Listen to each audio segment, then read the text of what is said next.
ouvintes da Web Rádio Divina Providência, como é que vocês estão? Tudo bem?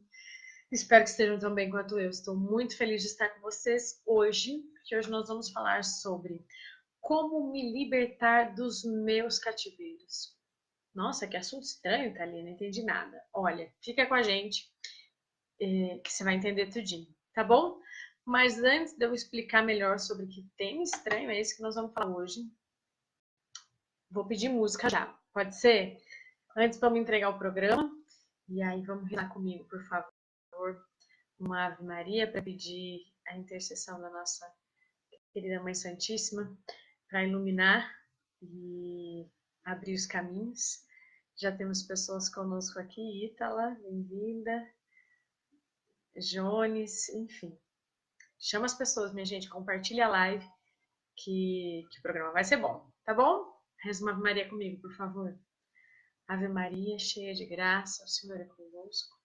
Bendita sois vós entre as mulheres, e bendito é o fruto do vosso ventre, Jesus. Santa Maria, Mãe de Deus, rogai por nós, pecadores, agora e na hora de nossa morte. Amém. Reza um Pai Nosso comigo também, para a gente já fazer todo o pedido, entregando também, né, o programa para que seja um momento oracional, né, assim, para acalmar os nossos corações, pedindo também para que proteja, para que nosso Senhor Jesus Cristo venha nos proteger, proteger a nossa família, abençoar todos aqueles que estão precisando. Certo? Reza um Pai Nosso comigo? Pai nosso que estais no céu, santificado seja o vosso nome. Venha a nós o vosso reino, seja feita a vossa vontade, assim na terra como no céu. O pão nosso de cada dia nos dai hoje, perdoai as nossas ofensas, assim como nós perdoamos a quem nos tem ofendido, e não nos deixeis cair em tentação, mas livrai-nos do mal. Amém. Amém, minha gente? Muito bem.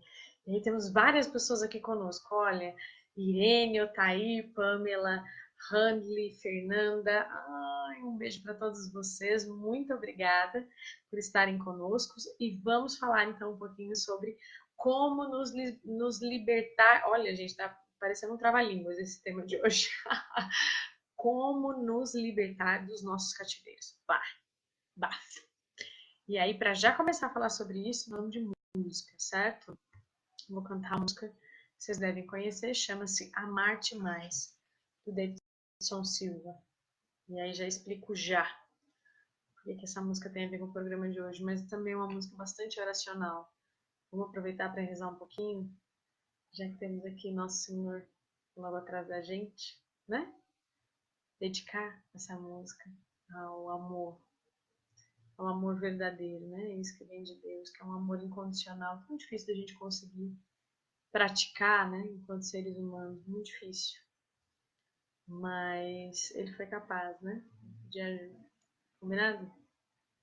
Reza cantando comigo.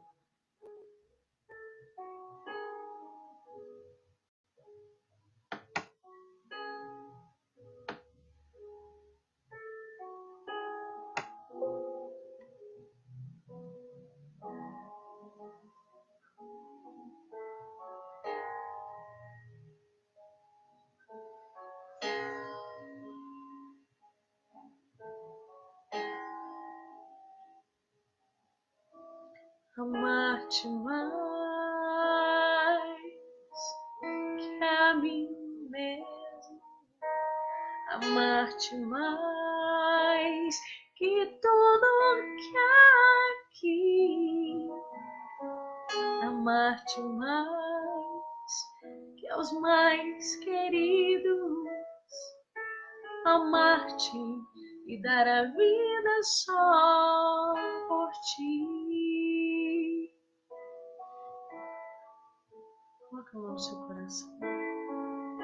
Vai sentindo a verdade dessa música no fundo do seu coração. Com minhas forças,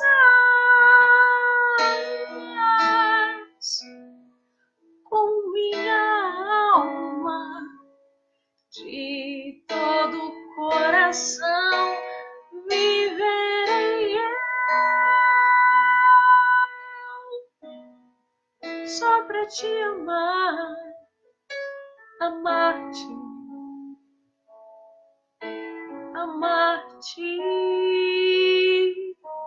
amar-te e dar a vida só por ti. Muito obrigada, Senhor, pela vida de todas as pessoas que estão conectadas conosco aqui hoje. Muito obrigada. Muito obrigada pela sua presença,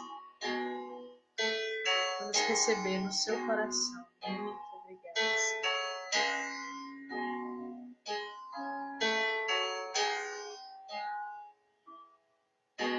Amar-te mais que a mim mesmo, amar-te mais que tudo que há aqui, amar-te mais que aos mais queridos, amar-te e dar a vida só por ti.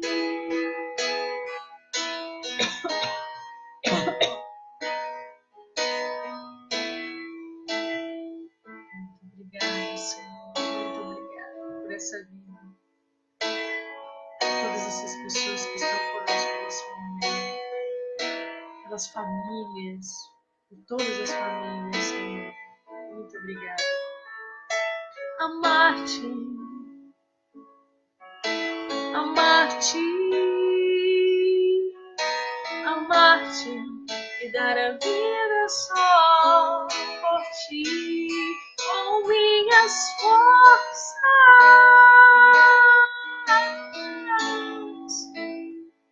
com minha alma, de todo coração, viverei só pra te amar, amar-te, amar-te, amar-te e dar a vida só por ti.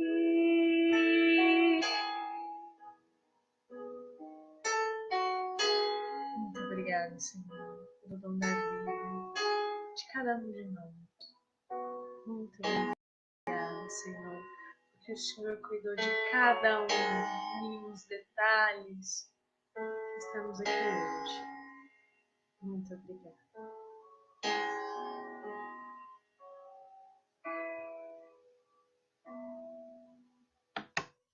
Gostaram? Acharam, gente? Forte, não é? Eu achei.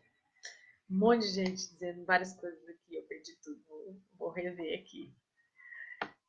E um monte de gente entrou e eu não falei com ninguém. Vamos lá. Ana Carolina, Rubens, Alessandra, Flaviano, Corrinha, Eneida, dizendo amém, amém, Eneida. Boa noite para você também. Tereza, Valdeir, Adão, Neide, muito obrigada por estarem aqui. E aí, vamos começar a conversar então, minha gente. Como me libertar dos meus cativeiros? Você já pensou nisso? Que às vezes a gente tem alguns cativeiros que nos prendem no dia a dia. Às vezes a gente quer fazer uma coisa, mas a gente acaba fazendo outra, né? Ou a gente gostaria de estar indo num rumo e estar indo para outro rumo. Já pensaram nisso? Vamos falar um pouco sobre isso e aí eu vou explicar por que eu escolhi essa música para hoje. Tem alguns cativeiros que eles são mais explícitos, assim, né?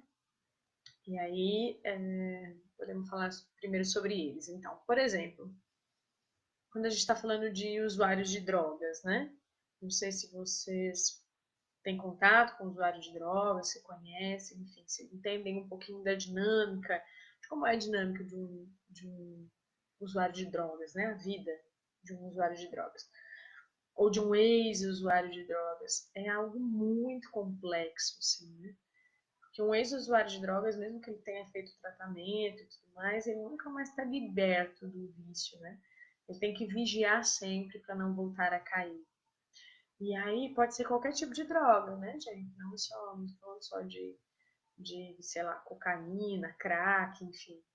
mas também de drogas lícitas, como álcool, essas coisas todas. Então, a sensação, né, de que tem, por exemplo, alguém que já parei de usar drogas, então agora estou livre. Na verdade, não é bem assim, né? Que é um pouquinho do que eu estou dizendo. Tem que sempre vigiar, porque o dia que ele não vigiar, ele pode de novo, né, cair nesse buraco que ele já caiu antes, né? Mas que aparentemente para nós pode parecer que a pessoa está muito liberta, né? Super tranquila e tal. Ou até para aqueles usuários de drogas que ainda não se afundaram totalmente, né? Assim, ouço muitos os jovens, né, de hoje em dia dizendo, usando maconha principalmente a rodo, assim, uma quantidade horrorosa, assim, e com um discurso bem livre, assim, eu fumo porque eu quero, uma decisão minha e tal. Eu digo, muito bem, e se você decidir ficar uma semana sem fumar, você acha que você conseguiria? Conseguiria. Não, mas eu não vou fazer isso não, né? E aí ele, sem perceber, ou às vezes reluta um pouco, mas consegue perceber que, na verdade, ele está cativo daquilo lá, né? Que ele não conseguiria passar muitos dias sem usar a droga. E aí, bom, aí entendemos que de fato é um cativeiro, porque mesmo que a pessoa escolha não usar, não conseguirá, né? Então esses são exemplos mais claros, assim, né?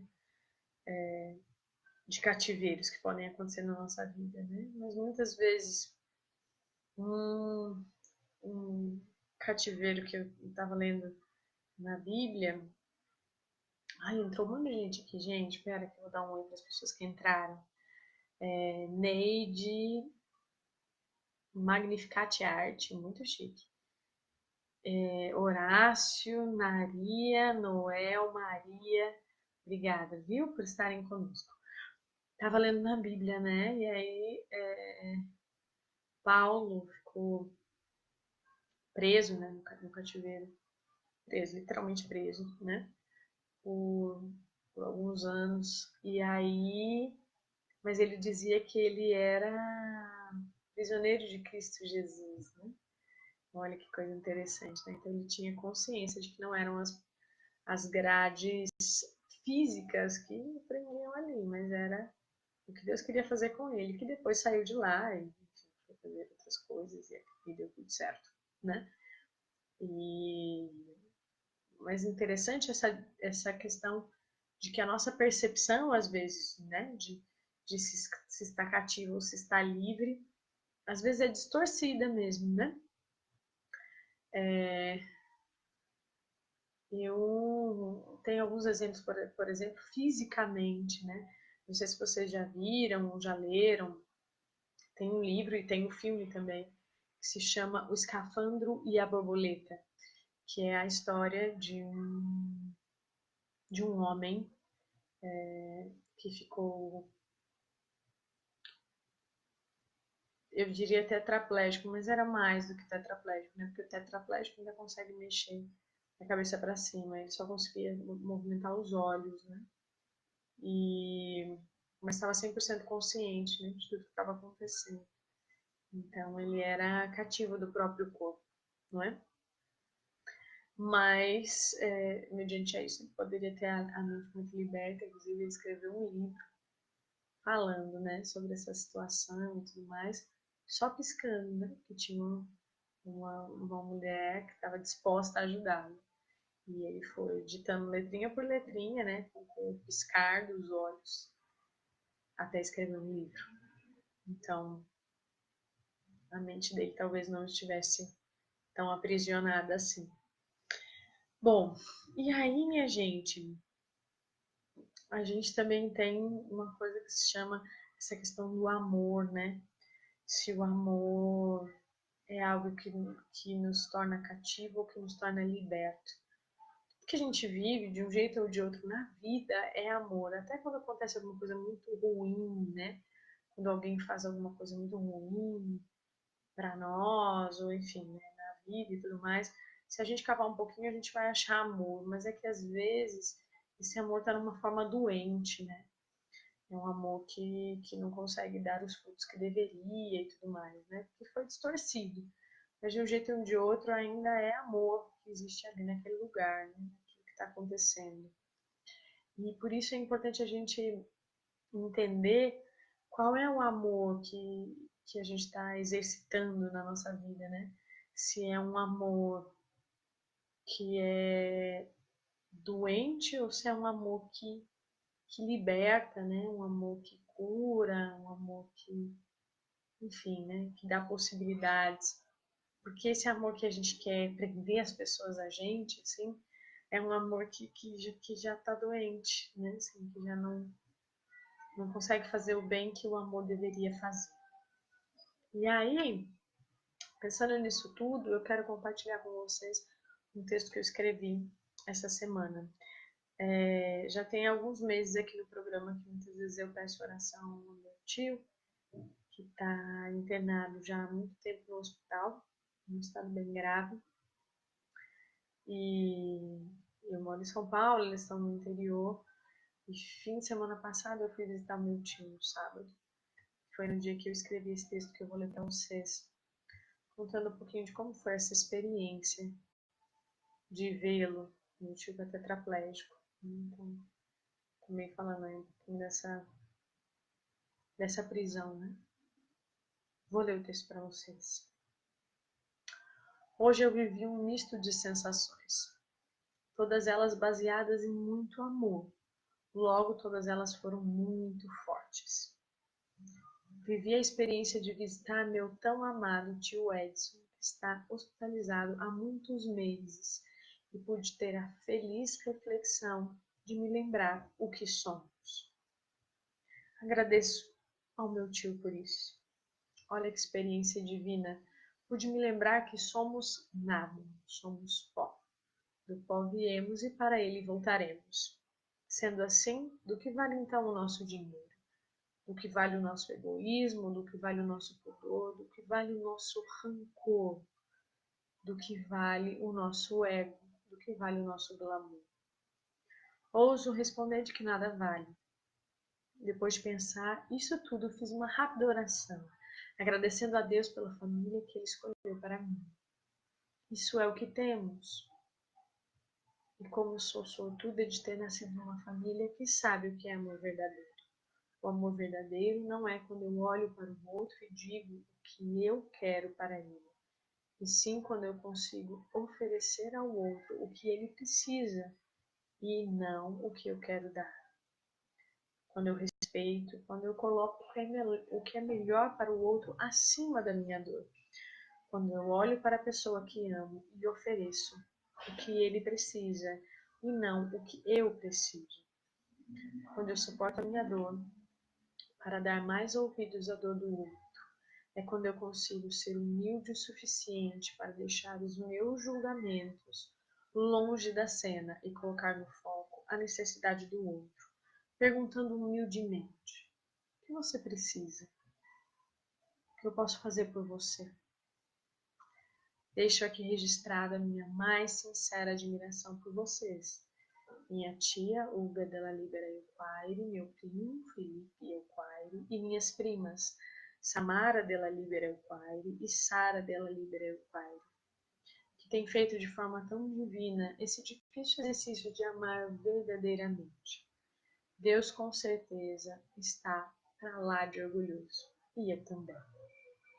Se eu ousar dizer que sei pelo que vocês estão passando, com certeza estarei mentindo e subestimando o tamanho da dor de vocês. Então, o que tenho a oferecer são minhas orações, pedindo a nossa Mãe Maria que passe à frente e acalente o coração de todos vocês. E mesmo tendo consciência do meu nada, humildemente sigo perguntando: o que posso fazer por cada um de vocês? É isso. Gostaram do texto, minha gente? Deixa eu ver se alguém comentou uma coisa aqui. Entrou mais pessoas. Eduardo, Jonathan, Thiago, bem-vindos. Pois é, vamos falar um pouco sobre esse texto então. E eu vou esmiuçar um pouquinho do que eu tô falando aqui, né? Então eu falo dessa sensação, né? Como é difícil quando a gente ver isso, assim, né? Que a gente estava falando um pouco dessa questão de ser cativo, né? Assim, de estar preso, de não conseguir fazer as coisas da maneira como a gente gostaria, né? Como é difícil quando a gente vê alguém que a gente ama nessa condição, né? Não podendo, né? Não podendo exercer a vida em sua plenitude, né? Então foi um pouco disso que eu vivi no hospital, quando vi meu tio. Vou contar um pouco para vocês dessa experiência, abrindo bastante do que está acontecendo aqui na minha família. Pensei bastante antes de fazer isso, né? Porque, obviamente, não tenho intenção nenhuma de expor a minha família e essas pessoas que eu até cheguei a citar o nome aqui. Mas isso que eu estou vivendo hoje na minha família é algo que eu já vivia junto com outras famílias como profissional da área da saúde. Como vocês sabem, muitos de vocês já sabem que acompanham o programa, que eu sou psicóloga e trabalho em um grande hospital. E lá, então, eu lido diariamente com famílias que estão passando por situações muito semelhantes a essa que a minha família hoje está passando. Né? Amanhã, por exemplo, tem uma reunião marcada de manhã com uma família que está com um familiar internado lá conosco numa situação bastante semelhante. E as pessoas, às vezes, não conseguem, antes disso acontecer com elas mesmas, assim, fazer uma reflexão sobre isso tudo, né? De que maneira eu posso amar as pessoas de forma que esse amor seja sempre benéfico ao outro, né? Às vezes a gente não faz muito esse exercício de pensar sobre isso. E às vezes a gente, quando se depara numa situação como essa, que minha família está vivendo, que meu tio está vivendo, a gente não sabe muito como reagir e começa a reagir do jeito que a gente reagiria naturalmente, assim, né? Que é pensar em mim primeiro. Né? Penso em mim primeiro, como é que eu tô? O que eu acho? O que eu quero? Né? E aí, numa situação como essa, por exemplo, na situação em que meu tio está nesse momento, a gente precisa pensar muito mais nele, né? De como será que ele está se sentindo, estando do jeito que está, do que na gente. Que quer só que as pessoas que a gente ama fiquem perto da gente e acabou, né? Então eu digo desse misto de sensações que foi no hospital por isso, né? Por toda essa reflexão de ver o meu tio assim, mas também de ver a minha família, né? Minha tia, meus primos, mais fortalecidos do que eu imaginei, né? Claro que meu tio já está nessa situação há alguns meses, então eles têm conseguido, né? Têm tido tempo para elaborar essas coisas todas, mas eles fazendo esse esforço imenso, assim, de calar um pouco o seu próprio sentimento, né? Para olhar para o outro. E aí eu continuo dizendo que todas essas sensações eram baseadas em muito amor, né? Então todas elas eram muito fortes. E assim, né? Quando tem muito amor, a gente nunca é mais ou menos, né? É muito bom, é muito ruim, é muito triste, é tudo muito. Pode ser o que for, mas é muito. Né? E aí eu digo, eu vivi a experiência de visitar meu amado tio Edson, que está hospitalizado há muitos meses, e pude ter a feliz reflexão de me lembrar do que somos, né? Às vezes a gente vive como se a gente fosse viver eternamente. É importante a gente lembrar sempre que isso é uma mentira, né, gente? Que isso tudo aqui vai acabar. Isso tudo vai acabar. Seu emprego, gostando dele ou não, vai acabar. Sua família, gostando dela ou não, vai acabar. Sua segunda-feira, gostando dela ou não, vai acabar. Sua casa, seu carro, sua roupa, tudo isso vai acabar. E é importante a gente ter essa reflexão para a gente viver as coisas numa intensidade que deveria, né? E se a gente tem essa sensação de que vai durar para sempre, às vezes a gente não dá a devida importância. Então, quando a gente está num hospital, assim, né, lidando com situações dessas, em que perpassa essa questão de vida e morte, né? Muitas vezes a gente se lembra disso. E consegue fazer essa reflexão, que foi a que eu fiz, de o que nós somos de fato, né? E eu digo que eu agradeço meu tio por isso, né? Por essa recordação tão importante. Que lembrar da morte, na verdade, não é porque a gente gosta de ser mórbido, ou seja, ser triste, ser, né, melancólico, nada disso. É só porque quando a gente lembra da morte, a gente consegue viver melhor a vida, né? A gente consegue dosar melhor quais são as nossas ações, sabendo que um dia a morte chegará para todos nós. E eu digo, olha que experiência divina, né? Divina vem de Deus, né? Quer dizer que foi uma experiência de suma importância, né? Uma experiência que me conecta com aquilo que eu chamo de divino, né? Que é poder me lembrar que somos nada. Está na Bíblia, né? Somos pó. Do pó viemos e para ele voltaremos. Todo mundo já sabe disso, né? Às vezes a gente dá uma esquecida. E nesse dia, felizmente, eu me lembrei, né? Quem sou eu? Sou nada, né? Sou completamente insignificante, né? E é importante a gente lembrar disso por causa de tudo isso que eu vou dizer agora, né? Sendo assim, do que vale o meu dinheiro, né? Às vezes a gente quase morre por causa de dinheiro, né, gente? Coisa doida, uma vida desenfreada, muito louca por causa de dinheiro. Por causa de dinheiro. E aí, quando a gente tem a nossa saúde, por exemplo, afetada, a gente percebe quanto vale nosso dinheiro. Vale nada. Porque o dinheiro não compra saúde, por exemplo. Pode comprar um tratamento, mas não necessariamente vai comprar saúde. Né? De que vale o nosso egoísmo, né? Às vezes a gente está tão voltado para si, né? Que eu. O que vale isso agora, o seu eu todo? Quando a sua vida está em risco, por exemplo. Né? De que vale o seu pudor, né? Coloquei isso aqui, que me lembrei muito dessa situação, por exemplo, dos pacientes que eu atendo no pronto-socorro e que estão lá expostos, né, 100% expostos, num grande salão, sendo trocado no meio das pessoas e tal. Não tem direito nem ao pudor, né? Não tem direito nem a ter vergonha. Tá ali. De que vale o nosso rancor? Essa palavra é tão forte, né? Às vezes a gente tem disso, né? De, não, porque não posso perdoar tal pessoa porque me fez tal coisa. E não dá, não sei o quê. O que é isso diante da eternidade? O que é esse seu ranço com, com fulano ou com ciclano diante da eternidade?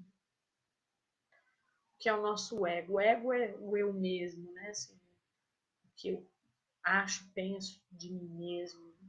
O que é o nosso glamour. Né? Fiquei me lembrando das pessoas das artes. As pessoas das artes às vezes têm muito isso, né? Mesmo pessoas que galgaram profissões, né? Que consideram muito importantes e tal. Então, todo um glamour, né? Médico cirurgião, por exemplo. Cirurgia. Sou neurocirurgião, então parece que o rei tá na barriga 3 vezes. Um glamour, toda uma coisa. Eu já conheci muito médico que adoeceu, teve doença super grave. Né? O que vale esse glamour todo? Não vale nada. E aí eu digo, ouso dizer, não vale nada. Isso não vai salvar ninguém, né? Depois de pensar isso tudo, eu fiz uma rápida oração agradecendo a Deus pela família que Ele escolheu para mim. Porque é isso, né? Eu olhei para o meu tio e a minha prima do lado dele, tentando ajeitar para que ele ficasse mais confortável. Minha tia 100% solista, tentando fazer tudo para que ele ficasse melhor, né? Isso sim é uma benção e isso sim faz toda a diferença nesse momento, né? E eu digo, é isso que temos, né?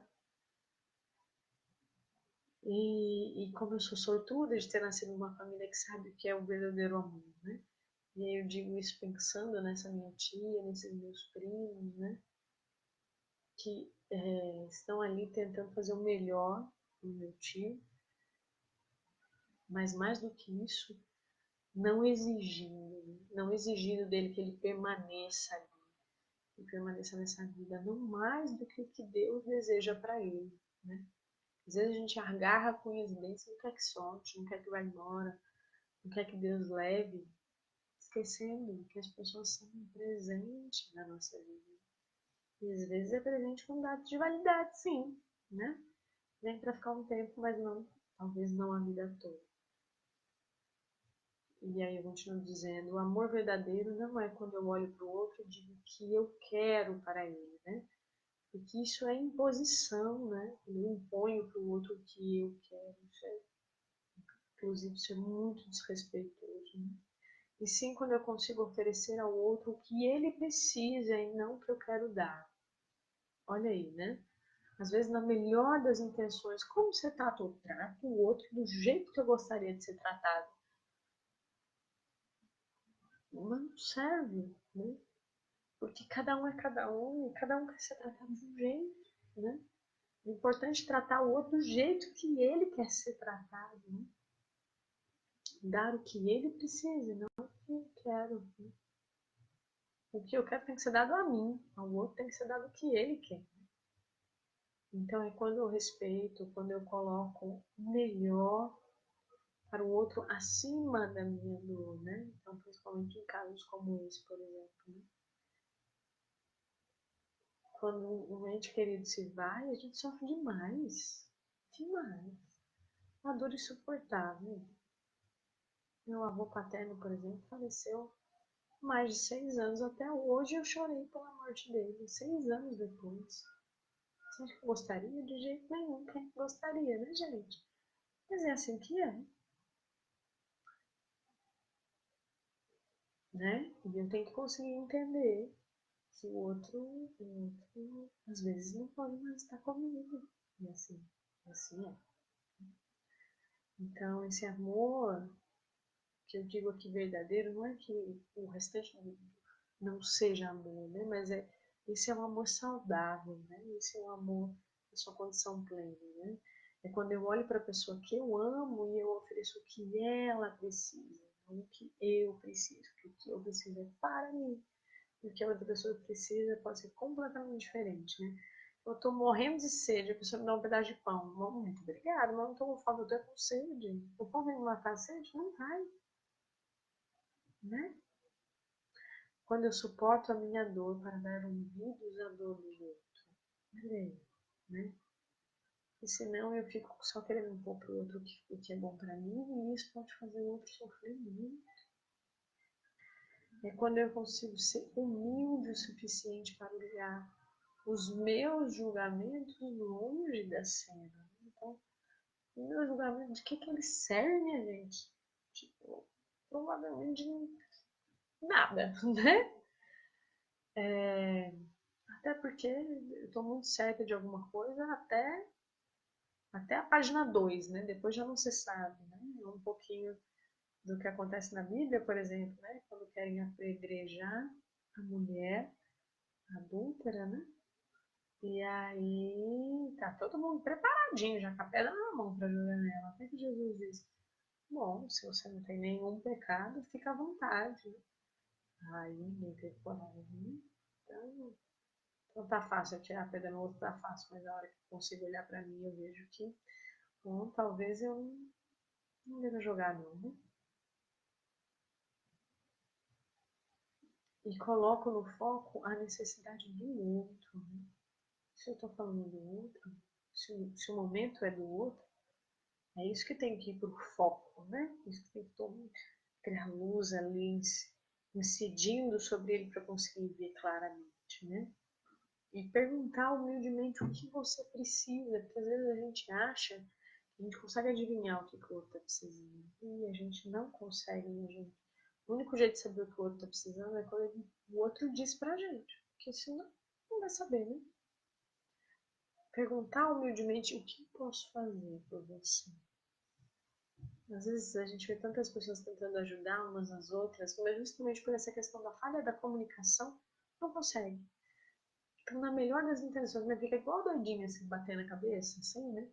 Porque eu tô tentando adivinhar por mim mesmo o que o outro precisa. Não. Só vou conseguir quando o outro me disser. E aí eu digo que eu deixo registrada a minha admiração pela minha tia, pelos meus primos, né? Dizendo que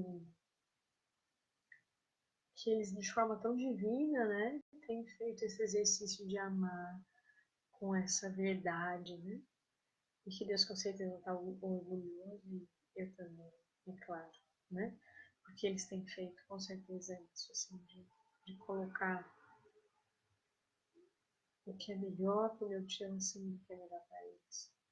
Isso de fato me conforta e me alegra muito, apesar da situação ser tão triste e tão difícil, né? Se eu ousar dizer que sei o que vocês estão passando, eu com certeza estarei mentindo e subestimando o tamanho da dor de vocês. Isso também é importante, né? Tantas vezes a gente quer compreender o outro e diz, não, sei, menina, sei perfeitamente o que você está passando, não sabe. Se você nunca perdeu um pai num vez tão difícil como meus primos estão vivenciando agora, assim, né? Essa perda gradativa e vê-lo sofrendo ali, você não sabe o que é. Eu não sei. Felizmente, não sei. E é importante a gente ter essa consciência, né? Quando alguém diz, por exemplo, eu não sou negra, né? Eu nunca serei negra, eu não sou, acabou.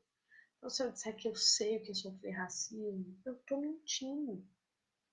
Eu posso fazer menção aqui na minha cabeça do que é, mas eu não sei, nunca vou saber. Eu sei que é ter um câncer, não sei. Espero nunca saber, graças a Deus. Né? Então não diga que sabe, né? Porque senão a gente está diminuindo o sofrimento alheio, dizendo para ele, não, imagina. Ter um câncer, ter uma dor de dente é a mesma coisa, porque dor de dente eu sei já tive. É igualzinho. Não, não é, meu querido. É muito diferente. Muito diferente. E a gente tem que deixar isso claro pro outro. Eu não sei mesmo. Estou fazendo aqui um esforço para tentar entender a sua dor, né? Que você não se sinta só, mas dizer que eu sei é mentira. Porque senão eu igualo com uma coisa que é muito menor, que é muito diferente. Não é disputar sofrimento. Ah, então vamos ver quem sofreu mais. Não é isso. Né? Mas é entender que é diferente. E não tem que ser comparado. Nada tem que ser comparado. Né? E aí eu digo que então eu fiz as minhas orações, que a oração não quer demais, né? Mas pedindo o que é certo, né? Pedindo que Deus cuide, que Deus lembre. Não que às vezes Deus faça coisas que não vão trazer de fato benefício, né? E digo que reconheço, né, o meu nada, que eu acabei de descrever anteriormente, e digo que pergunto, né, o que eu posso fazer? O que eu posso fazer para vocês? Isso talvez me parece o caminho mais legítimo para conseguir de fato ajudar alguém. Dizer para outra pessoa o que eu posso fazer por você. Muito bem, temos várias pessoas aqui conosco. Muitas outras pessoas entraram. Inclusive Helena, olá, mandou um olá para nós, um beijo para você, boa noite, que bom que você está aqui acompanhando conosco. Ana, Neuli, Francisco, José,